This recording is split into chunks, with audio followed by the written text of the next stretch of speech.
And thank you very, very much for joining us today for our annual P2 meetings. Although for the food section, although they are virtual, I hope that next year we'll be able to be in person, but I'm glad to be able to have the P2 virtually and to have this illustrious group join us for the discussion on how COVID has impacted not only their agency, but the challenges that they've overcome and how they see the future in going through this experience within their respective departments.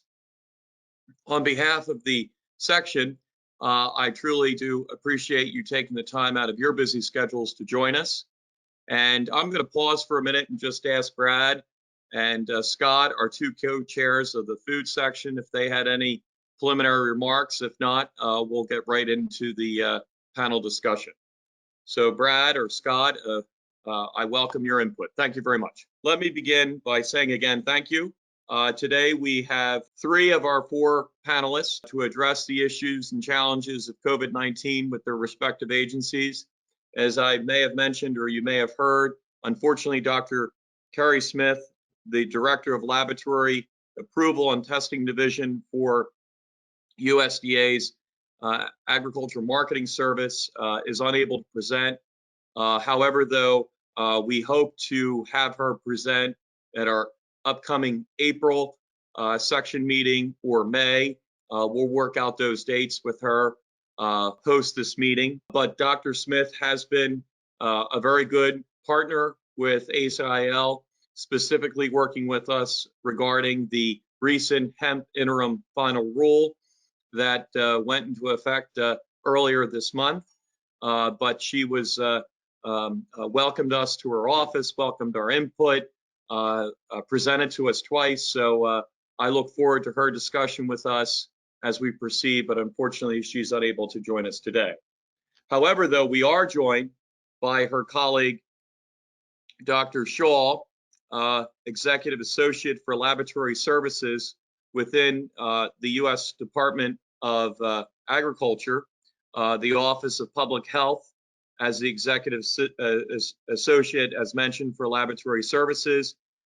He leads the 3 ISO 17025 accredited food safety and inspection service laboratories in the company laboratory quality assurance staff and food emergency response network staff in the analysis of meat, poultry, egg products for known and emerging foodborne hazards. The EILS, the Emergency or Executive Associate for Laboratory Services, the EILS, leads a dynamic and geographically dispersed staff of over 230 who analyze 125,000 samples each year. They lead studies, reviews, and evaluations of scientific lab sampling data collected by FSIS and other health partners related to meat, poultry, and egg products to determine the potential impact on human health, as well as directs analysis of food safety hazards as science-based resource used for public health decision-making, and serves as a national international resource on foodborne hazards and collaborates with other public health officials at the federal, state, and local levels.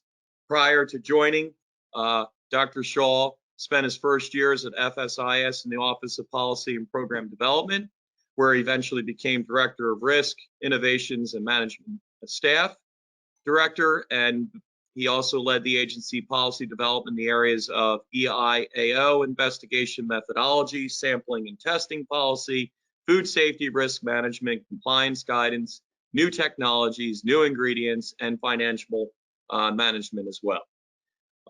Dr. Shaw, before you begin, again, thank you. Once Dr. Shaw has finished his remarks, we'll open it up to preliminary questions, just preliminary questions, and then we will move directly into our 2 speakers from FDA. Dr. Shaw, the floor is yours, and it is an honor and privilege to have you present to us today, and thank you. Good afternoon, everyone. I'm really happy to be meeting with you all today and sharing some insights on what we did in response to COVID-19. Just a little bit more orientation of who we are and where we are in the greater U.S. Department of Agriculture. The Food Safety and Inspection Service is part of USDA. We are the regulatory agency that oversees the safety of meat, poultry, and egg products, and also fish of the order Siluriformes, also known as catfish. And so we sort of cover about 22% of the nation's food supply in ensuring safety, and then our sort of sister agency, FDA, handles the rest. So that sort of orients.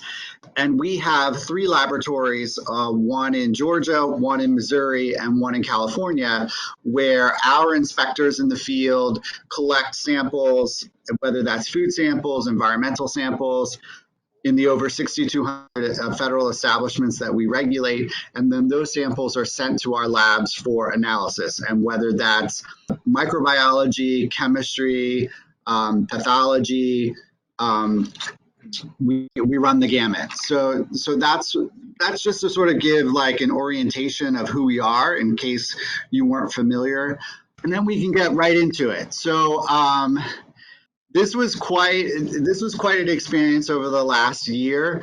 I think when we first started feeling the impacts of COVID-19 before we really even knew we were feeling the impacts of COVID-19. Looking back on things, I think the early signs that we started seeing was the back order of supplies. Whether it be gloves, whether it be other common laboratory supplies that generally have plastic or rubber in nature, started going on back order. And that even happened started happening in November, December, January. And I'm not exactly sure we exactly picked up on it at the time, but when you look back on it, those were the early signs. And then come March was when, we really got the gut punch of the impacts of COVID-19. And at that time, that immediate sort of, lockdown and the nation feeling the impacts of COVID-19 within the Food Safety and Inspection Service, we had staffing challenges. And whether that was within the laboratories or within our inspection services out in the field, we had staffing challenges. We had, all of a sudden we had vulnerable employees, whether that be, for their age or for a health background. And we had childcare challenges with our staffs, like what were they going to do with their kids? How are they going to come to work and work in the laboratory when they don't have anything to do with their kids? So those were like really important staffing challenges that immediately hit us that we had to respond to. We also had, the challenges of obtaining PPE. I mean, everyone wanted to obtain PPE at that time. And there was also the questions of, well, what types of PPE should we get? And so that was a challenge for us. Social distancing in the laboratory. So people started talking about social distancing. And then we had to look at ourselves and say, we had been working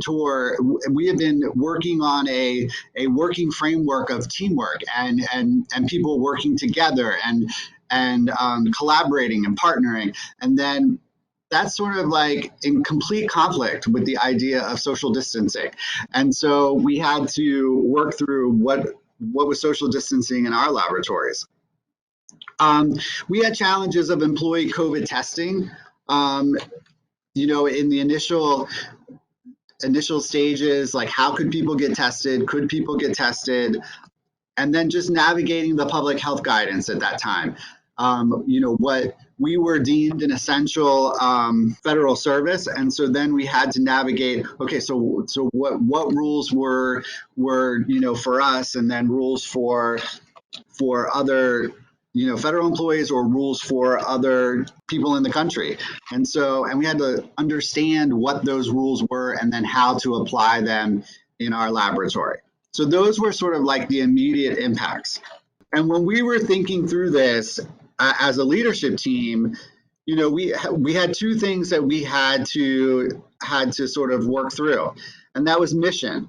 Our goal was to ensure that routine inspection, verification, sampling tasks could continue unaffected, like that our the food supply is extremely important, and we were deemed an essential function within the federal government. So we had to ensure that we could have inspection keep going. So meat and poultry products could get the mark of inspection and go into commerce. And sampling and testing is a really essential part of our overall inspection program at FSIS. And then people. We also had the goal, like we had to keep people safe. We have approximately 230 people spread across 3 laboratories, spread across the country. And we had to, develop pathways and procedures and that would keep them safe. And that would also allow us to achieve the mission. So those are really the two things that were guiding principles and what we had to, achieve. So how do we do that? This is the part of the talk that sort of like hopefully can help others or give others an idea of what we've done. We really had to reimagine our laboratory operations. We had to, take stock, take a look at how we did everything from how samples came into the lab through how they were processed, where our employees walked and how they maneuvered. And so what we ended up doing was, procuring and providing PPE to the laboratory staff. We were, from a administrative level, we were all hands on deck. I mean, we literally had 10, 12, 15 people all day, every day, just searching our various vendors to like get the stuff we needed to have. Like, I'm just going to be real. I'm going to be real with you. Whether that was face shields for our laboratory receiving area where we're having samples come in and we're having supplies come in. We decided that our employees that were in that area dealing with things coming into the lab, they were going to wear face shields in addition to face coverings. We were also going to implement enhanced sanitation processes. So we still do this to this day. Everything in the lab gets, sanitized 3 times a day. We have foggers, we have UV, everyone walks around with like small bottles of hand sanitizer in their lab coat. We have, we did extreme measures to make sure that our laboratory was as safe as possible. We modified laboratory equipment placement, and so we moved equipment around, and we had to make sure that we had the necessary electrical and IT system hookups for it. But yeah, we moved equipment around. We spread equipment out as much as we could so that we could, create small pods of employees and sort of work them into smaller groups as much as possible to mitigate any large scale if one person got happened to get COVID and how we could, minimize the impacts across the whole laboratory system. We also had to, greatly modify personnel schedules. I mean, everyone, like we went to very unique work schedules that could allow us to keep getting the work done. We operate 7 days a week, 365 days a year. And so we were working and we still do this, worked with our staffs to sort of, learn about what were their individual challenges, how we can, create schedules that allowed us to both support our mission and support our people. And it resulted in some interesting schedules, like people, coming in on Saturdays and Sundays, when there's less people in the labs, but we're still operating, and working around childcare situations and off hours. Like some people were coming in really early in the morning so that they could get home and go over caring for the kids. And then some people came in really late in the day. So we had all kinds of modified schedules. we started maximizing telework. Like for laboratories, but prior to COVID, we had a certain level of telework, but it was nowhere near what I would call a maximized telework. We were laboratories. The mindset typically was that we were in the lab. But this really forced us to rethink how we could do things. And just a couple of examples, we turned into having many of our support staff, they were teleworking. We had even our laboratory staff would come in, they would get the bench work done, and then they would relocate home and finish out the day. And we would have staff meetings, on Microsoft Teams, or we would process results, especially like chemists. Like they can process a lot of the results, remotely on computer and then push out results to the field. Or our pathologists, for instance, they could, prepare slides and prepare everything. And they even took their microscopes home and they were able to like set up a whole sort of situation in their homes to review, tissue slides and such. So we had to really, rethink ourselves. And that came along with enhanced IT systems. We had to enhance our IT systems to be able to support that level of telework and that level of data movement. And so that was one thing that we had to do. We also cross-trained our lab staff and to be able to be resilient and be able to have redundancies in order to, survive any sort of in any one lab. If a group of people, one or more people gets COVID, then other people are, contacts, and so then they have to quarantine. We did as much cross training as we could in order to minimize that impact. And then the other thing we did for the first time was a health program.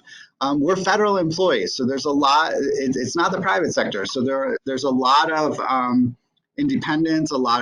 We have privacy about sharing health and sharing personal information, and we had to sort of discuss that as a group. We did initiate temperature checks when folks came in. We did sort of give instruction to people to do a personal sort of a health evaluation on the honor system before they walked in. We did have to have discussions with people about, okay, if you're feeling sick, you have to stay home. We also discussed, for the first time, I was giving talks to our staff about how they should be conducting themselves in their private lives. Like, I never thought that I would ever have to discuss with my employees about how, what they should and shouldn't do in their private lives to minimize their exposure to COVID-19 in order to minimize the exposure of all of us to COVID-19. And so that was also interesting. And then in the rare cases when we had, COVID-19 positive employees, we had to devise what is going to be the sanitation program of the spaces that those folks worked in, and how much information were we going to share with with their colleagues because of privacy. And we had to sort of establish what was acceptable information to share. And that was also some challenging conversations, because initially, you can only assume people were concerned and scared. And so they wanted information, but you still have to manage the privacy of the person who is sick with their personal medical information. So that was a challenge. I think we did get to an eventual happy medium where I think both, in that instance, both parties would be served to have the information that they needed. Some additional mitigation strategies. So when we get into the actual laboratory operations, we had to, starting in April, to react to that initial gut punch, we had to prioritize our sample scheduling. We had to focus on sampling associated with our regulatory performance standards and our adulterant testing, because those are the most important sampling programs we have in ensuring that product is safe and that the mark of inspection could be put on those lots of products. We did, for a period of time, suspend some of our exploratory and other sampling type projects. What this allowed us to do was to continue in a very high functional state. I mean, we never shut down. I want to say that again. We never shut down. We continued operations every day since March of 2020. We have never shut down.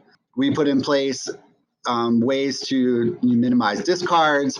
We did sort of that initial sort of prioritizing of sample scheduling, reduced our capacity by about 15%, which allowed us to handle our staffing challenges with those vulnerable employees who couldn't come into the lab at first, because we were able to maintain a 90% collection rate for our highest priority projects, such as the performance standard and adulterant testing. And what we were managed by the time by July 1st, we were able to systematically bring back all of our sampling programs that were suspended back to full capacity again.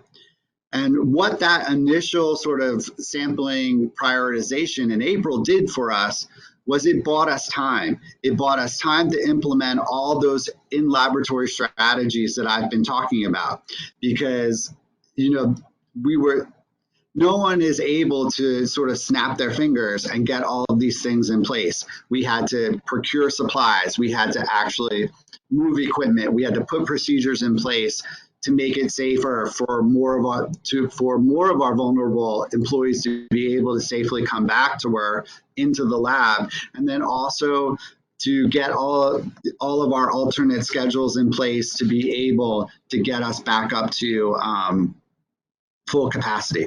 And actually, the funny thing was, we at the end of the year, we did our annual sort of production, and I chuckled a little bit when in that introduction where it said, we sampled over 125,000 samples. Actually, last year we got to 130,000. So it was a challenge that our staff was able to respond to, and we actually increased our testing load. Some of the other innovations and partnerships that we were able to do is about early on in the process, in that spring to early summer of 2020, we created what we call the surge cadre, and you can also think of that as like a shadow lab staff.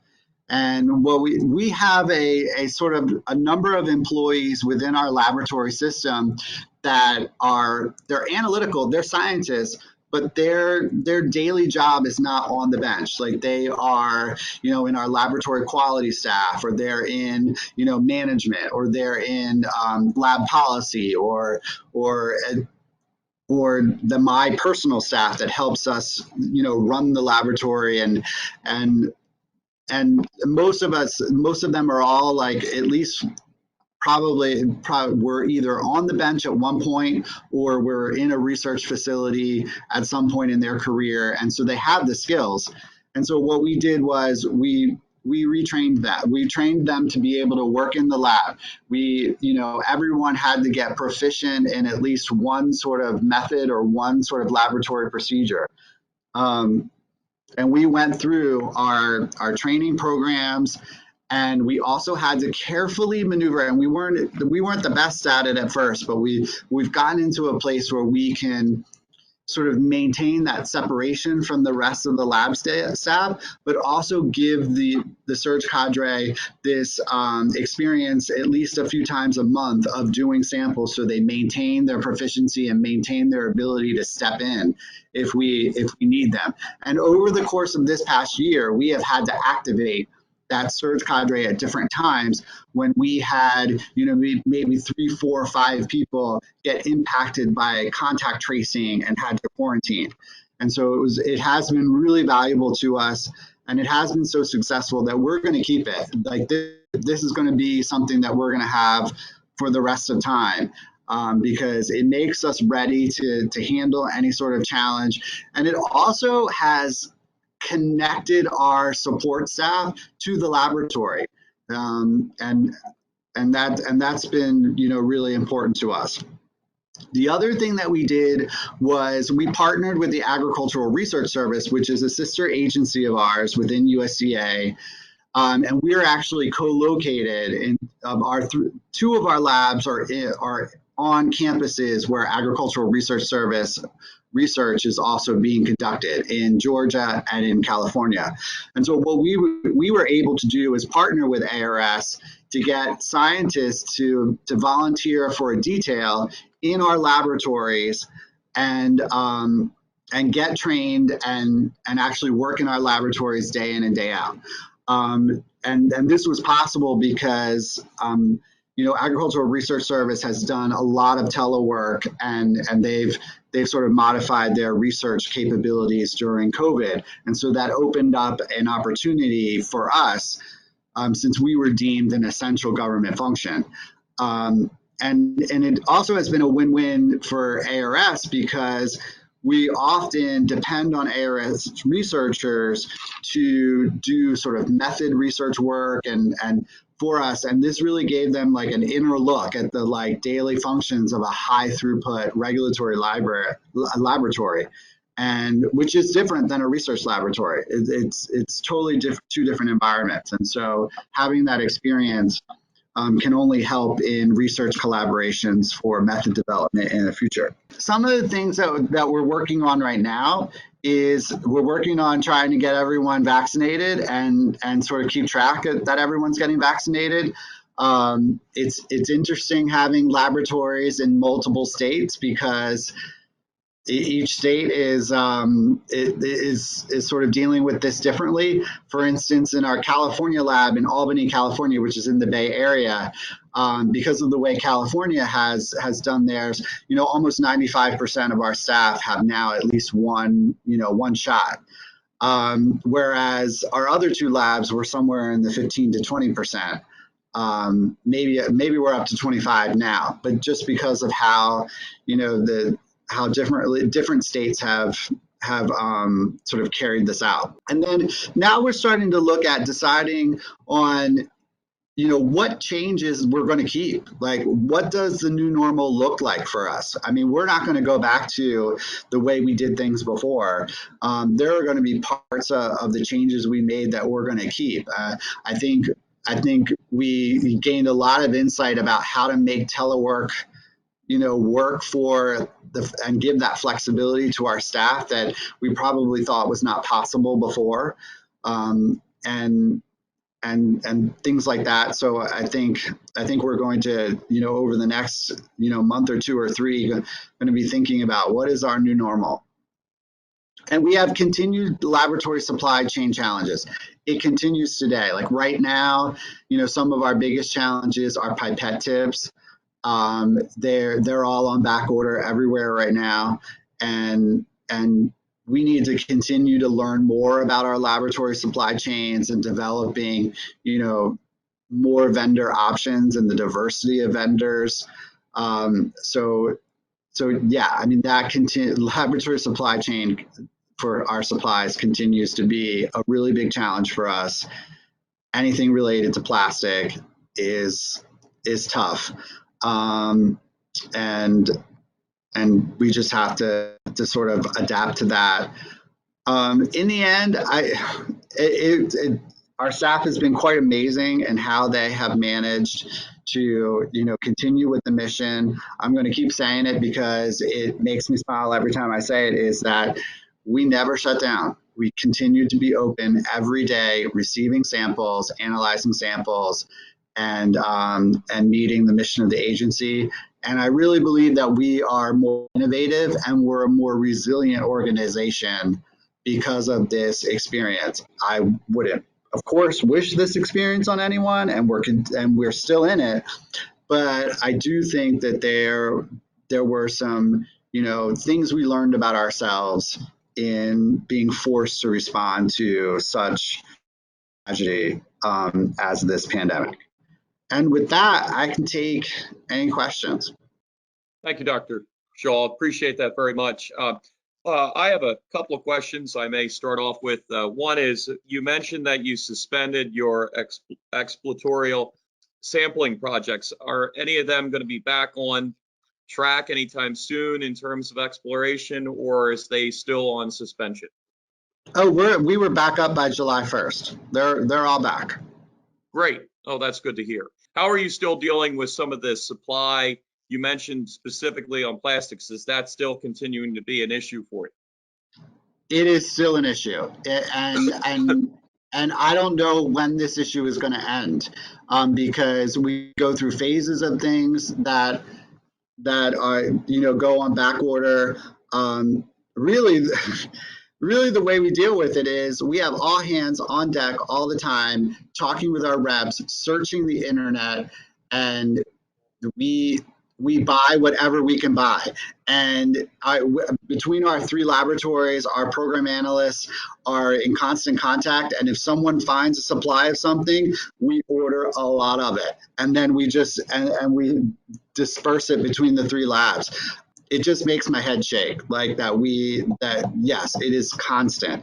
And whenever we get a window into buying something, if it's hopefully has something without an expiration date or has a really long expiration date, we buy a lot of it. Understood.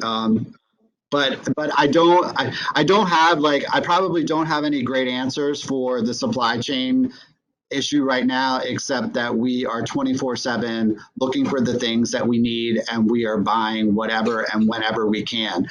At first, I think our lab staff were very hesitant to buy things that they weren't used to buying, or buying from, vendors that they weren't used to buying from, and now I think we've gotten to the point now where we're rolling with the punches, and we're like, okay, like, this is a substitute, like, this will substitute for what we normally get, and we're just going to buy it.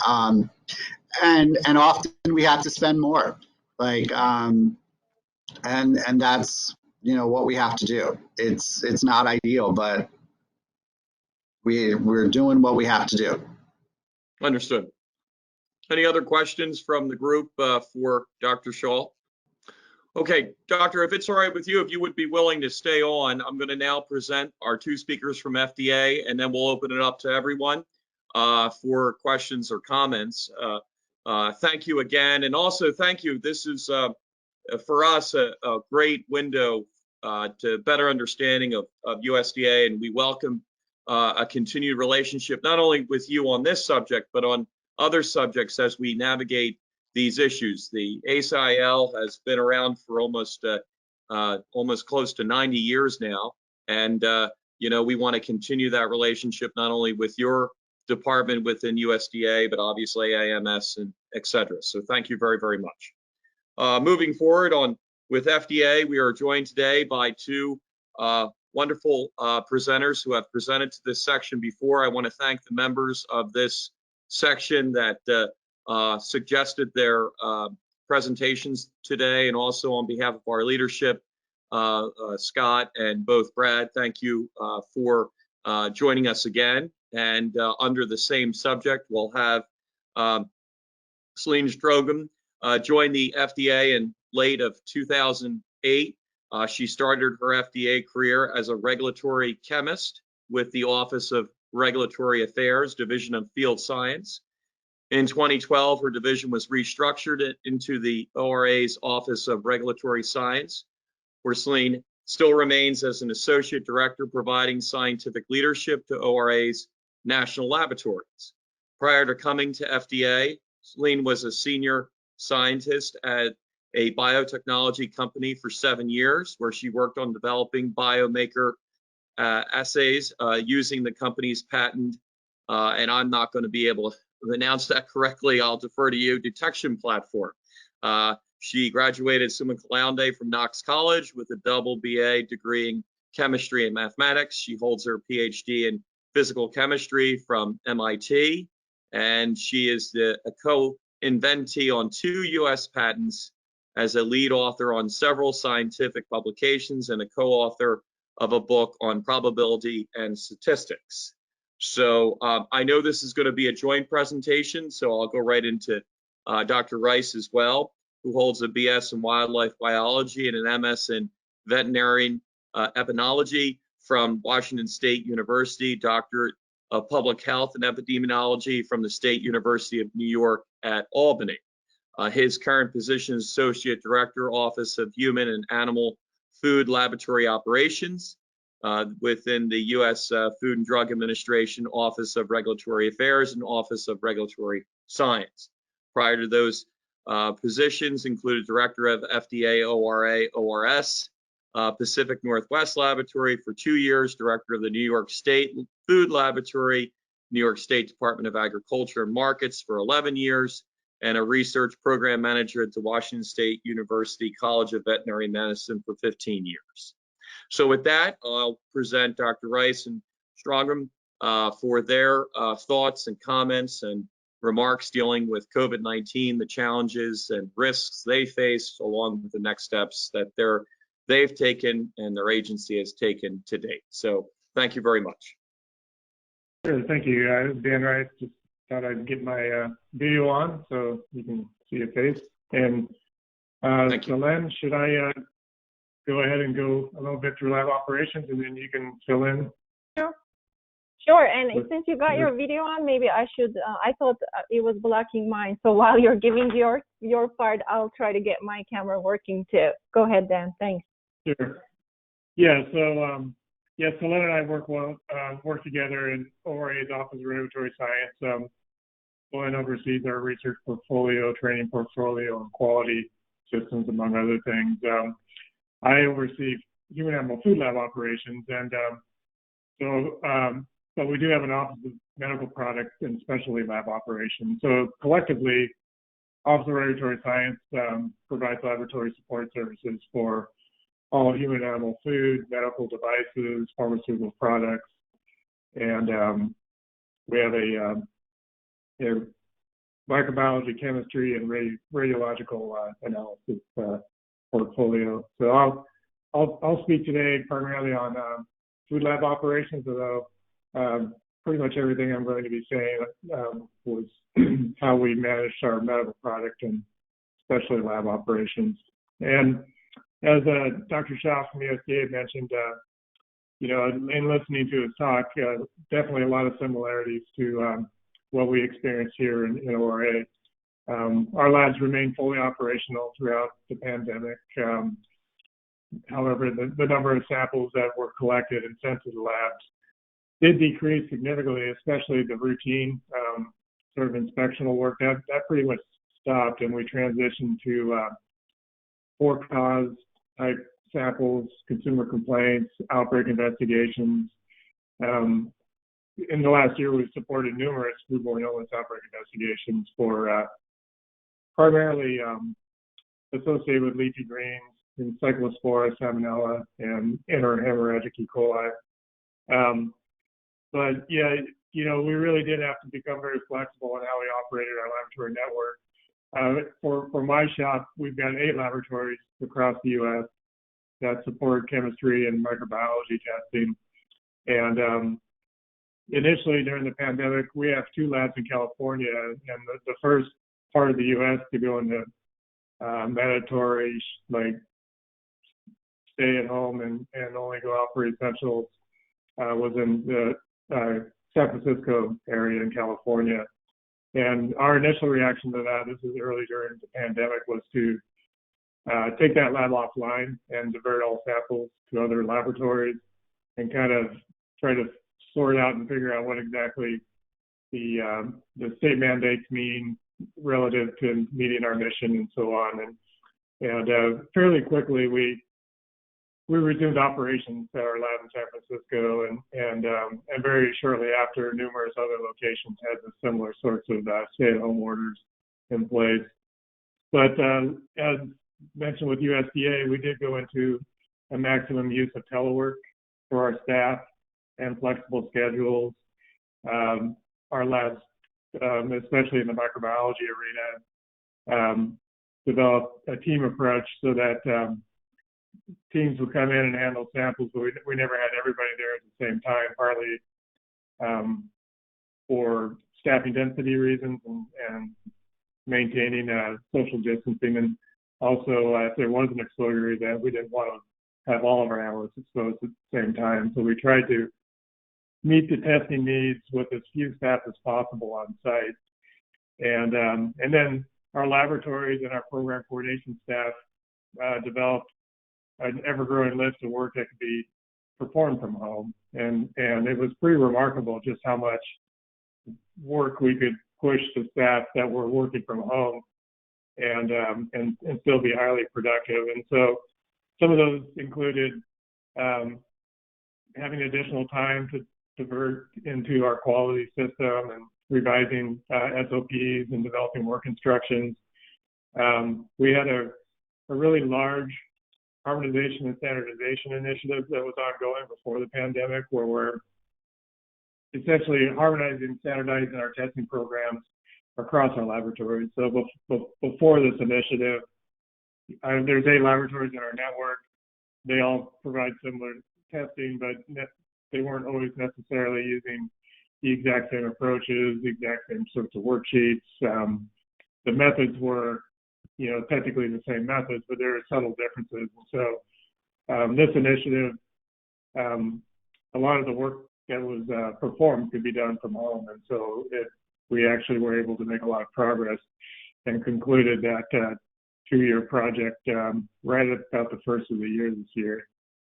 In FDA ORA, there was a administrative leave policy. I don't know if it was like federal government wide. I guess I hadn't been paying attention, but our staff could use up to 20 hours of administrative leave per pay period to handle issues with homeschooling children or elder care, work-life balance sorts of things. So it allowed a lot more flexibility to the staff between the administrative leave policy and then a more flexible work schedule that, our laboratory managers just adjusted and adapted staffing levels to meet the needs of what was coming into the laboratories. And we did have an opportunity for staff to identify as high risk and self-identify as high risk, and we didn't require those people to come into the laboratories. In the end, it was really very few staff, but we accommodated their concerns and pushed work to them to work from home. As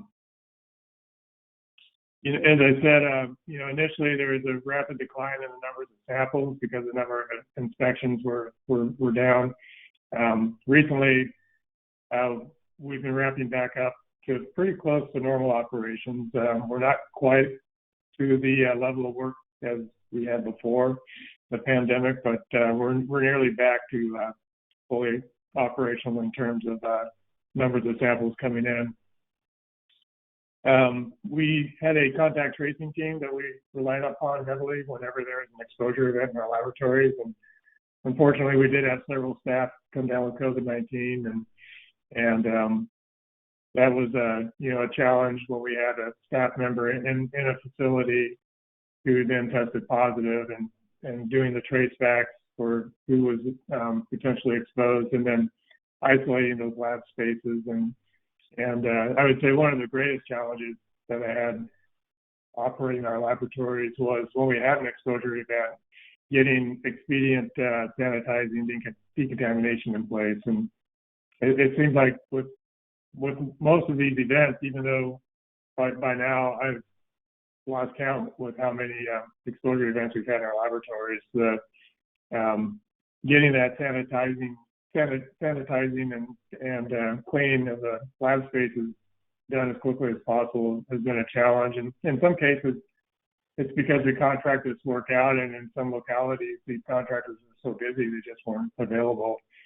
But more and more now, GSA is managing our facilities, and they've got contractors that they have on contract that can provide those services now. So in general,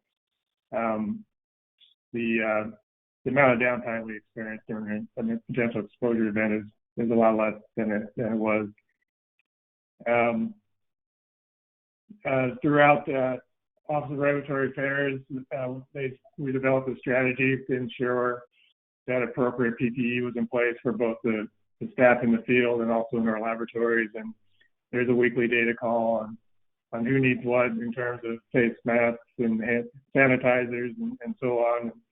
So we had some initial challenges with PPE and supply and demand, but not so much now. We are experiencing some of the consumables supply and demand issues that were mentioned by USDA, but nothing that's kept us from getting the work done. I would say, another challenge was balancing the safety of our staff and what was best for our staff with some of the really high priority testing was going on. We had a number of pretty significant outbreak investigations, and when we had a lab with an exposure event, sometimes that impacted sample receiving, and for a period of time we would be unable to access our samples or store our samples, or there have been times where an entire lab suite had to be closed off till sanitized, and samples needing to be processed and so on. So we always put laboratory staff safety first, and but we have a public health mission as well, and in the end we were able to get the work done without losing samples and so on. But I would say communication as always is really key. Communicating with the staff, especially when there had been a potential exposure event, and in making sure that you could recall staff as needed to perform the testing that was in-house. When we went to a high priority outbreak-related testing scenario, it was a lot less predictable as to what was coming into our laboratories than during our routine regulatory inspections and samplings and so on. So as Dr. Schaub mentioned, I feel like our laboratories become much more adaptable and nimble, and we've learned a lot from this experience, and we're not going to go back for sure exactly how we used to operate. I think we'll be integrating telework to the extent that we can in our lab staff schedules, and I appreciated the comments that you shared about bringing in non-analyst staff to help with some support functions and so on. That's not something that we did here, but it's something I would consider for the future. And I think I'll stop there because Selene has a very interesting perspective on how ORS operated as well. And so I think, Selene, why don't you go ahead and contribute to the discussion. Sure. Thanks, Dan. And thanks, Mike, for the introduction. Unfortunately, some settings seems to be off about my camera. My computer was updated to a new version of Windows over the weekend. So hopefully, unfortunately, I'll just be on audio, and hopefully you can hear me. You can hear me well with my phone here. So as Dan, so I'd like to, as Dan has covered sort of the operational side of things, how we adapted to the pandemic, again, operating our 13 laboratories that cover between all of them 16 actually distinct testing programs. I'd like to offer some perspectives regarding the quality system management of these laboratories, research management, and technical training. So these are actually three oversight and management of these three areas for our lab enterprise. Resides in my office, which is Office of Research Coordination, Evaluation, and Training. And this is a relatively new office that was established in 2017 as we underwent a large reorganization where we sort of switched from a regional management structure for the FDA regulatory testing labs to a centralized management structure. So again, our labs also, as part of this large reorganization, they were specialized along regulated product lines, and Dan actually is our associate director for the food feed testing laboratories. We also have another associate director that oversees the medical products and specialty laboratory group. My office is cross-cutting. I work with all the labs. I work with both Dan and my other associate director colleague to, again, focus on the research management, research portfolio management, quality system management, and the technical training. So the immediate impact of the pandemic restrictions on these sort of, from the perspective of these three aspects of laboratory management, my office usually holds a large face-to-face research summit. Well, it's a relatively new office, so we've only had actually one in-person one, but we were looking forward to the second one, and of course it got canceled due to the pandemic, and that affects, of course, connectivity, being geographically distant from each other. We rely on these large gatherings to form, a network of colleagues, collaborations among our researchers. So that was a loss.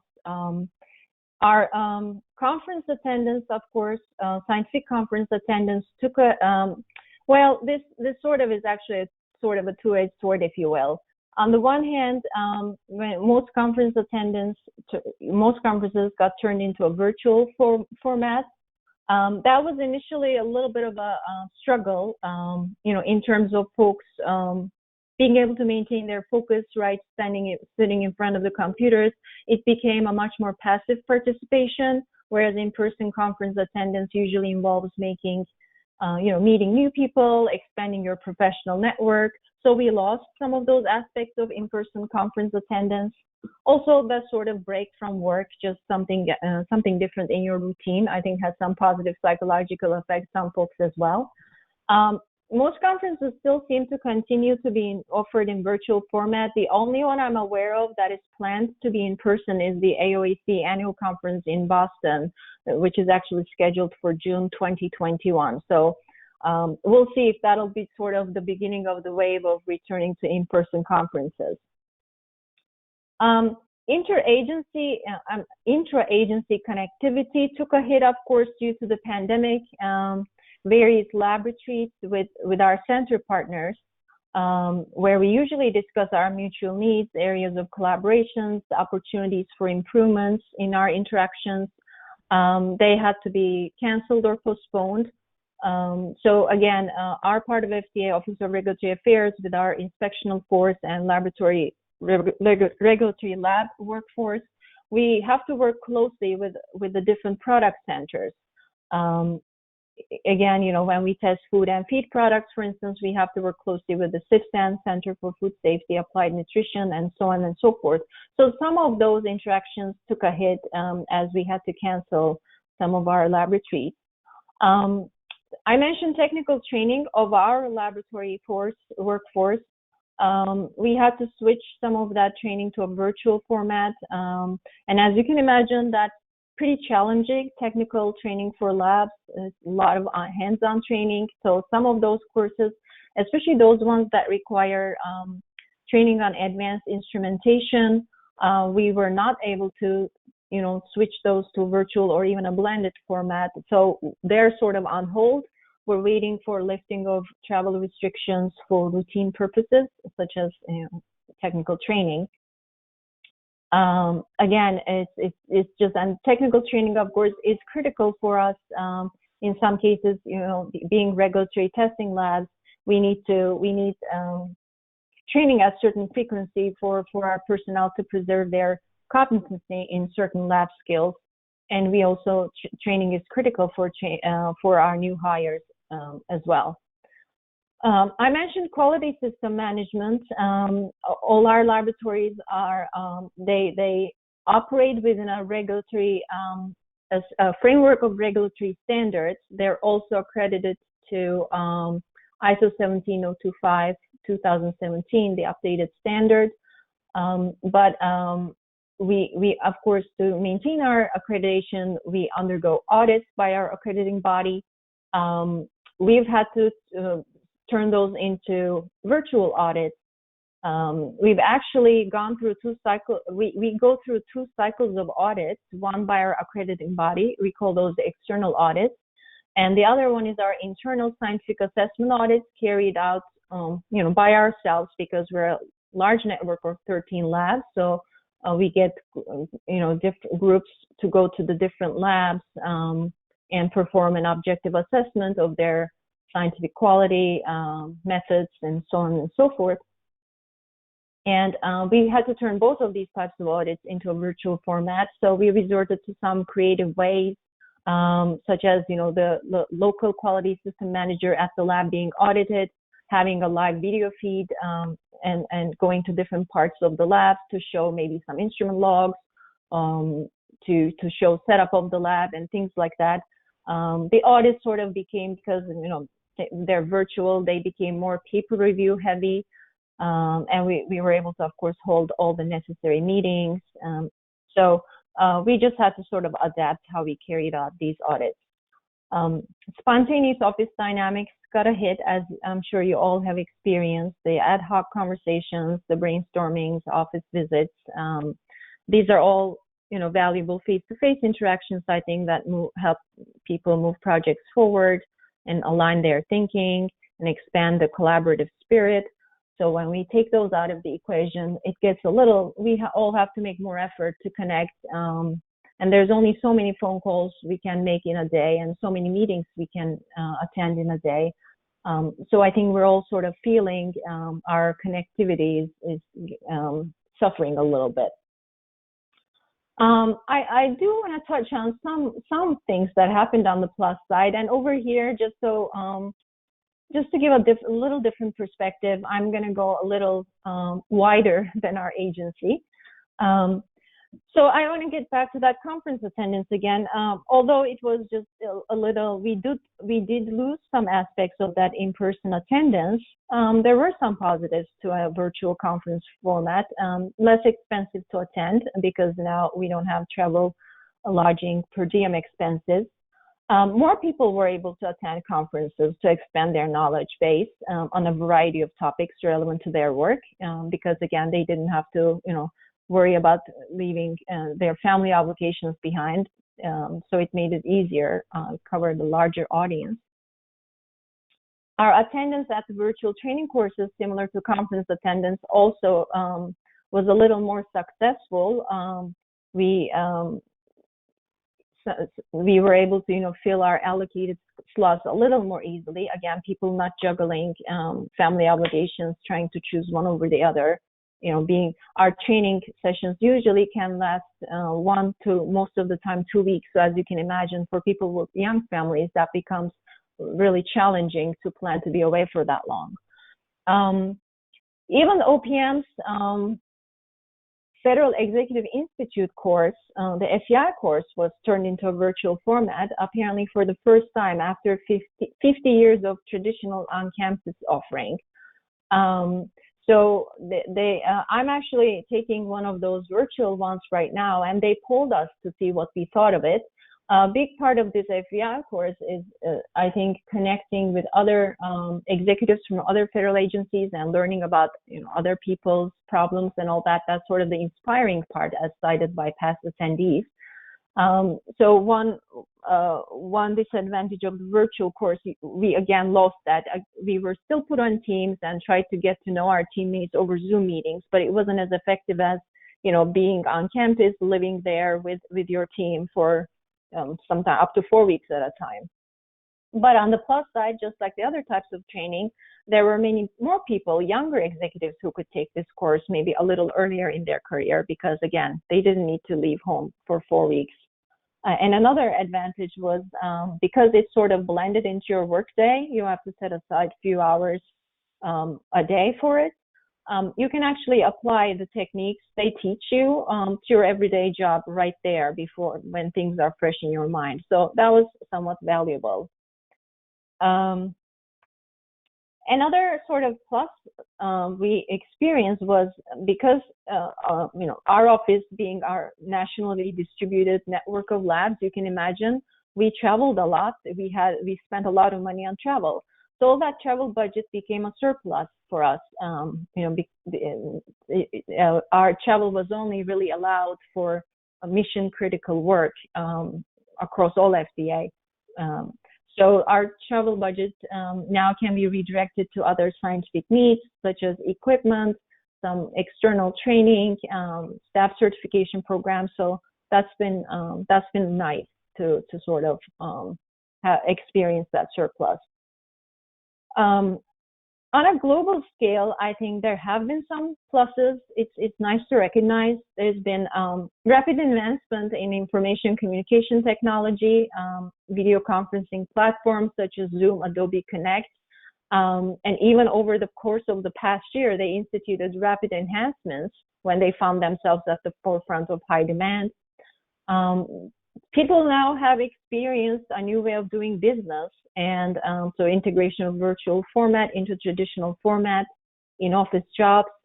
It just makes sometimes it's more speakers can be accommodated more flexibly, wider audience for conferences. So I think going forward, probably this blended virtual traditional format is going to be here to stay. Of course, rapid advancements in science, the new RNA-based vaccine technology, you've probably seen or watched the improved, FDA improved approval timelines for vaccines. It's been record, the COVID vaccine emergency use authorization compared to sort of traditional processing of vaccine licenses. For PubMed experienced a publication record of 2,600 peer review articles just since April 2020, so over the past year. And the number of treatment options for COVID, remdesivir has been out there for a while. Convalescent plasma shows some promise. There's now much more knowledge about the virus origins, its transmissibility, the survival on surfaces, its temperature profile, movement dynamics within aircraft. There's been a number of studies on that. Modeling of virus migration under various ventilation conditions. This was relevant for school openings and all that. Effective disinfecting protocols. Dan touched on these. These are even used at our workplaces. Understanding of herd immunity, understanding of vaccine variants. I think this all have been quite a bit of very rapid knowledge gains in all these fronts. There's been declines in other diseases due to the COVID precautions. So it's been published that the season 2020-2021 has seen almost no influenza cases. An article from Spain published in World Journal of Pediatrics reported a 50% decrease in pediatric hospitalization due to respiratory diseases in one quarter of 2020 compared with the same quarter of the past year. And that's pretty huge. And an article was just published in Food Safety News with the title COVID-19 Measures Accompany Decline of Foodborne Infections. And a highlight from the article, which summarized a German study, states that rotavirus and shigellosis were down 84% and 83% respectively, and 79% fewer cases were reported for norovirus. So that's actually quite impressive. And of course, the normalization of mask wearing. I think going forward, probably people will continue to wear masks if they have a cold or a flu or some other respiratory disease, which is going to, I think, continue to cut down on these respiratory diseases circulating around. A final note is the health of the planet due to extreme reduction in air travel and commuting. A lot of different places measured improvement in air quality, although I did see one depressing article that said all of the gains, environmental gains, were offset by negated by the wildfires in California. So that was sad. I don't know how true that is, but I'd like to think we came on the positive overall. So I think some of the takeaways from the pandemic, how going forward, what lessons have we learned? What can we apply to the future? So being flexible and agile, as everyone, previous speakers have said, coming up with adaptive measures and adjusting to the new conditions is key. I think waiting to go back to status quo to conduct business is not a viable option because timelines associated with pandemics can be very unpredictable. And global partnership transparency is key to ensure safety of the world. So FDA leveraging its international federal partners, for instance, with whom it has established system equivalency, so our inspectors don't have to travel during a pandemic to conduct inspections. Public-private partnerships are key, as demonstrated by how closely Moderna, for instance, the vaccine provider, one of the vaccine providers, has worked with NIH, CDC, and to some extent with FDA to make sure they were on the right track to get their vaccine developed quickly. We need to continue to evolve vaccine technology, drug discovery. We need to, it's a global world, so we have to, it's an absolute necessity to have a globally coordinated response. Virus is not going to recognize borders. And we have to continue to be vigilant about the next pandemic. Influenza still is most epidemiologists cite influenza as one to be wary of because of the high rate of mutation. We've seen the emergence of new fields such as bioethics, AI integrated process mapping, advanced manufacturing technologies during this pandemic driven by need. And I think these fields are going to continue to flourish, and they'll develop to fortify us for the next pandemic. And I think another lesson from the pandemic is focus should be on stock. A couple of speakers, Dr. Shaw and Dan mentioned PPE shortages in the beginning at labs and globally. I think our focus should be on stocking capability rather than stocking specific items. So the advanced manufacturing technologies, just being able to provide what you need on demand in a short time frame, being more strategic about what you stock, raw materials versus end products. I think that's something we should think about for future preparedness. So with that, and one final note for everyone here, pandemics do have a way of changing the course of human history. And I want to recommend a podcast that I listened to. It was really incredibly interesting. It's called Dispatches from 1918 by Radiolab. It was an excellent look back to the years after 1918, the influenza pandemic, at the political, artistic, and health aftermath, basically, of that flu pandemic that killed between 50 to 100 million people. But it goes through how that pandemic actually changed, left our world permanently changed. So with that thought, I'll thank everyone for their attention and time, and I'll turn over back to you, Mike. Thank you so very much. And thank you both for your presentations. And I open the floor is open for questions, not only for this, for the last speaker, but for all three speakers. So ladies and gentlemen, please offer some questions accordingly. What was the link to that last podcast you mentioned, Dispatches from 1918? I didn't get the rest. Yeah, Dispatches from 1918 is the name of the podcast, and it's by Radiolab. Radiolabs. Thank you. Yep. Sure. Sounds interesting. Yeah, it's very interesting. Yeah, I've watched that one video that's on, I don't know if it's on Netflix or YouTube, about the pandemic of 1918. It's about a, I don't know, 40-minute or hour-long show that covers the history of that pandemic. And I've watched it a couple times just because of how familiar some of the things they faced back then are things that we face today, and how they dealt with them then, and just really fascinating to me. It is fascinating, the parallels. I also became sort of really interested in learning more about that flu pandemic, and I saw some pictures from the, actually, I think it's the National Archives, the pictures they have school kids wearing masks, and it's just, you could put the pictures side by side back then and now, 100 years later. They had a scene of those school kids sitting outside in a circle with masks on, trying to do school. So it's fascinating, the parallels, 100 years apart, but just went through the same dilemmas, I think, back then as we did today, how to deal with it. Mhm. Yeah, and your comment too about that, you know, this could continue on for some time.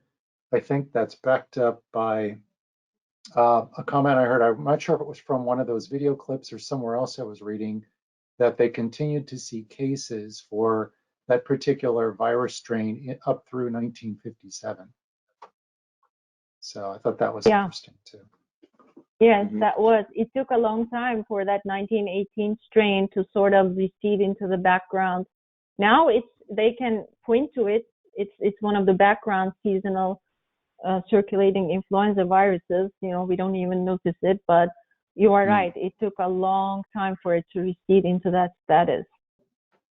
Any other comments or questions for our speakers? Thank you, Joe. One question I do have, because I think it certainly crossed both USDA and FDA. You mentioned that the potential of getting additional staff coming in from a non-analytical perspective, but more of a administrative perspective. I think that is reassuring. It certainly is something that you probably otherwise wouldn't have noted at the time, but you now realize the importance of it and today, and it's good that the agencies are recognizing that, and so you definitely see that as something that will be moving in the future to handle all of these additional responsibilities. Yeah, I mean, I'll sort of jump in with a first comment on that. So yeah, I think to the extent possible, that's definitely a good strategy, I think, to deal with, you know, you're going to experience personnel shortages. Different people are going to have different vulnerabilities and different tolerance for threats. So